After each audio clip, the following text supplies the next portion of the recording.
हर हर महादेव मित्रों, जय परशुराम। मैं रागनी सिंह यूपी जौनपुर से परशुराम भाग थर्ड लेकर आप सभी लोगों के बीच में आ गई हूँ।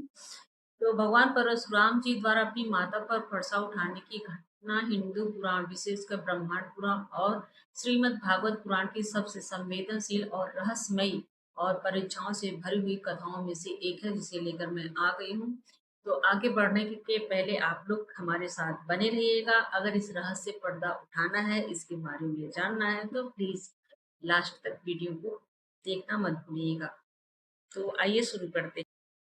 परशुराम दोस्तों, हमारे बीच इस सीरीज के पार्ट थर्ड में आपका स्वागत है। एक और दो पार्ट में हमने उनके उनके अदम्य साहस और युद्धों की गाथा को देखी है, लेकिन आज का यह तीसरा भाग जो है, भगवान परशुराम जी के जीवन के सबसे बड़े, हैरान करने वाले और सबसे विवादित प्रसंगों में से एक है। एक ऐसा प्रसंग जिसे सुनकर आज भी लोगों के रोंगटे खड़े हो जाते हैं और मन में ये सवाल उठता है कि आखिर एक बेटा जो साक्षात भगवान का अवतार था, उसने अपने ही सगी माता पर फरसा क्यों उठा लिया। आखिर क्या मजबूरी थी? उन्होंने अपनी माता का सिर धड़ से अलग कर दिया था। क्या यह कोई क्रोध था, कोई श्राप था, या इसके पीछे छिपा था कोई ऐसा दिव्य रहस्य जिसे आम इंसान कभी समझ ही नहीं पाया। आज इस वीडियो में हम इस पूरी घटना के बारे में और इसके कड़वे सच और उसके बाद हुए चमत्कारों से पर्दा उठाएंगे। अगर आप सनातन इतिहास के इस सबसे कठिन अध्याय को समझना चाहते हैं, तो वीडियो को बिना स्किप किए आखिरकार तक जरूर देखिएगा। जय। दोस्तों, इस घटना को समझने के लिए हमें समय में थोड़ा सा पीछे जाना होगा। भगवान परशुराम जी के पिता थे महर्षि जमदग्नि और माता थी रेणुका। माता रेणुका एक अत्यंत पतिव्रता दिव्य स्त्री थी। उनकी पतिव्रता की शक्ति इतनी महान थी कि वे रोज नदी से पानी लाने के लिए मिट्टी का घड़ा नहीं बनाती थी, बल्कि अपनी तपस्या के बल पर कच्चे सूत धागे से पानी को बांधकर या बिना पकी मिट्टी के घड़े में जल ले आती थी। लेकिन एक बार जब माता रेणुका नदी पर जल लेने गई थी, वहां गंधर्व राज चित्ररथ अपनी पत्नियों के साथ जल क्रीड़ा विहार कर रहे थे। उन्हें देखकर माता रेणुका के मन में क्षण भर के लिए, बस एक पल के लिए, गंधर्व के सौंदर्य को लेकर आकर्षण या विचार आ गया। भले ही वह सिर्फ एक मानसिक विचार था, लेकिन एक परम तपस्वी की पत्नी के लिए मानसिक भटकाव भी उनकी साधना को खंडित कर देता था। इसका परिणाम यह हुआ कि उस दिन नदी का पानी उस कच्चे सूत या बिना पकी मिट्टी के घड़े में नहीं रुका।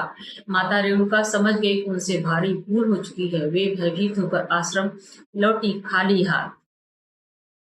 जब माता रेणुका खाली हाथ आश्रम पहुंची, तो ऋषि जमदग्नि ने अपने दिव्य चक्षु योग शक्ति से सब कुछ जान लिया कि उनकी पत्नी के मन में क्या विचार आया था। ऋषि जमदग्नि अत्यंत क्रोधित स्वभाव के थे और अपनी साधना के नियमों को लेकर बहुत सख्त थे। उन्हें लगा कि मानसिक रूप से पतिव्रता भंग होना एक अक्षम्य अपराध है। क्रोध में आकर उन्होंने अपने बड़े बेटे को बुलाया और आदेश दिया कि अपनी माता का वध कर दो। यह आदेश सुनकर परशुराम जी के बड़े भाई कांप गए। मातृहंता, पिता की हत्या करने वाले बनने के डर से और माता के प्रति स्नेह के कारण उन्होंने पिता की आज्ञा मानने से साफ इनकार कर दिया। पिता जमदग्नि का क्रोध सातवें आसमान पर पहुंच गया। उन्होंने आज्ञा न मानने के अपराध में अपने ही बेटे को चेतनाहीन पत्थर जैसा बना दिया। भगवान परशुराम की परीक्षा और धर्म संकट। अब बारी थी सबसे छोटे बेटे यानी कि भगवान परशुराम जी की। ऋषि जमदग्नि ने परशुराम से कहा, पुत्र, अपनी माता का अपने इन भाइयों का सर धड़ से अलग कर दो, क्योंकि इन्होंने मर्यादा और आज्ञा का उल्लंघन किया है। जरा सोचिए, उस वक्त परशुराम जी के दिल पर क्या बीता होगा और क्या गुजरी होगी। एक तरफ जन्म देने वाली माता थी और दूसरी तरफ पिता की आज्ञा और उनका भयंकर क्रोध। परशुराम जी जानते थे कि पिता के क्रोध से पूरी सृष्टि भस्म हो सकती है, और वे यह भी जानते थे कि पिता की तपस्या में इतनी शक्ति है कि जो चाहे कर सकते हैं। परशुराम जी ने एक पल के लिए विचार किया। उन्होंने पितृ आज्ञा, पिता के आदेश को सर्वोपरि माना, क्योंकि शास्त्रों में पिता का स्थान बहुत ऊंचा है। लेकिन इसके पीछे उनकी एक दूरगामी सोच भी थी। उन्होंने अपना फरसा उठाया और एक ही झटके में अपनी माता और अपने भाई का सिर धड़ से अलग कर दिया। पूरा आश्रम खून से लथपथ हो गया और ये दृश्य किसी को न देखने को मिले। बस अंतिम मोड़ भगवान परशुराम जी की बुद्धि और वरदान।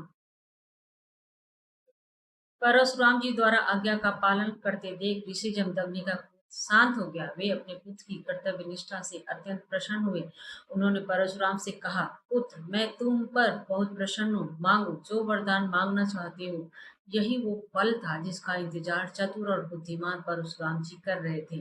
उन्होंने तुरंत अपने पिता से 3 वरदान मांगे। पहला वरदान, मेरी माता को तुरंत दोबारा जीवित किया जाए। दूसरा वरदान, उन्हें अपनी मृत्यु का कोई स्मरण याद न रहे, यानी उन्हें पता न चले कि उनके साथ क्या हुआ था, ताकि वे दुखी ना हो। तीसरा वरदान, मेरे भाई भी वापस चेतना में आ जाए और मुझे इस मातृहंता के पाप से मुक्ति मिल सके। ऋषि जमदग्नि तथास्तु कहने के अलावा कुछ नहीं कर सकते थे। उन्होंने अपनी योग शक्ति से माता रेणुका और भाई को दोबारा जीवित कर दिया। माता रेणुका ऐसे उठी जैसे गहरी नींद से जागी हूँ। इस तरह परशुराम जी ने पिता की आज्ञा भी रख ली और अपनी सूझबूझ से अपनी माता और भाइयों को भी बचा लिया। दोस्तों, यह था माता पर फरसा उठाने के पीछे का असली और दिव्य रहस्य। यह कोई क्रूरता नहीं, बल्कि परशुराम जी की बुद्धिमत्ता, पिता के प्रति कर्तव्य और माता के प्रति अगाध प्रेम की एक कठिन परीक्षा थी, जिसमें वे 100% सफल रहे।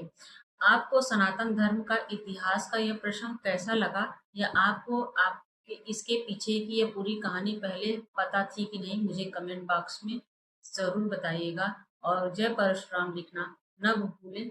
हमारी इस भगवान परशुराम सीरीज का यह तीसरा भाग आपको पसंद आया हो तो इसे लाइक, शेयर और कमेंट जरूर कीजिएगा और हमारे चैनल को सब्सक्राइब कीजिएगा।